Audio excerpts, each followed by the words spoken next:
فوزیل بن عیاض رحمت الله تعالی عنه فرمای وی ما یو آیات ورید زه د زمانه یو لوی ډاکو ما به ډاکې اچولې ما سره یو لوی قافله وه هغې به ډاکې اچولې په قافله باندې یو ورځ مې ډاکه واچوله پړو مې اچولو قافله راغلې وه ما پې ډاکه ور واچوله په هغه قافله کې یو نوجوانو هغه د قرآن دا آیات ووې یا ایها الذین آمنوا لا تقنطوا من رحمت الله ان الله یغفر الذنوب جميعا زور نږدې شم نوجوان مې رونیو ما ورته وې تا د قرآن یو آیات وې چې الله قرآن کې فرمایي چې اے مؤمنانو تاسو زما د رحمت نه مه مایوسه کېږئ الله وفرمایل ان الله یغفر الذنوب جميعا ما رب وفرمایل چې ټول ګناهونه معاف کوم خو زما درد ته خو راشه که نه زه ډېر لوی ډاکو یم ما د دنیا مالونه لوټ کړي دي ما خلک برباد کړي دي ما خویندې میندې کونډې کړي دي ما یتیمانان جړولي دي ما مسکینان جړولي دي ما غریبانان جړولي دي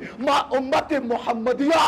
دردولې ده ما به رب معاف کړي که نه وایي هغه نوجوان ما ته وفرمایل چې دا آیات زه د خپل ځان نه ویل دا زما رب په قرآن کې فرمایلی دی وایي ما لاسونه اوچت کړل چې الله ستا رحمت لوی دی اوس زما د خدای په ذات باندې غیرت وکړه ډاکې مې پرېښودې رالم خپلې قافلې والا ته سر مې ښکته کړی دی ما وی او نوجوانانو ټول لا ته متوجه شو چې زمونږ سردار څه وایي ما ورته وی زمونږ او ستاسو لارې جدا دي هغې وی صاحب تا باندې څه چل شو ما وی هېڅ چل نه دی شوی د خدای رحم را باندې غالب شو ما ته وی حضرت څه چل کېږي ما وی ما خو توبه ویستا بس د الله د یرې نه ویرېدم د الله د ذات نه ویرېدم د الله رحمت را باندې غالب شو ما غلاګانې پرېښودې ډاکې مې پرېښودې هغه ټولو ته حضرت چې موږ او تا په غلا کې شریک یو حضرت موږ تا سره په توبه کې هم شریک یو فوزیل بن غیاث رحمت الله تعالی علیه سره ټولې قافلې توبه ویستا راشه توبه الله ته څومره قبلېږي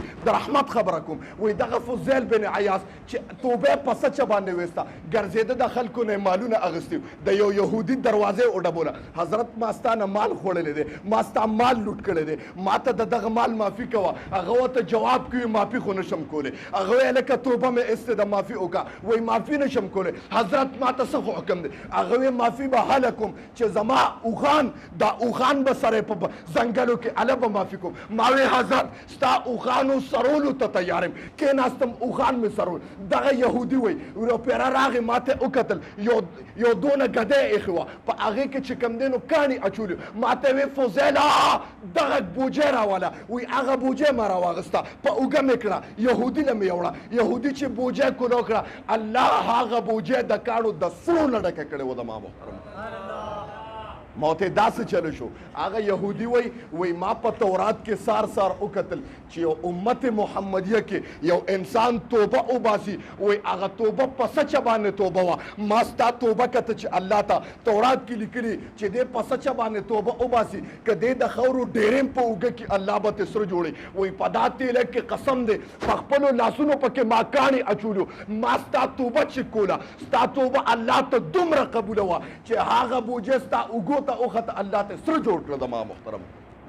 ما وی دا د رحمتونو میاشت ده او د رحمت د الله نه زما رب فرمایل لا تقنطوا من رحمت الله زما د رحمت نه ګورې نه امیده نشه زما د الله ډېر زیات لوی رحمت دی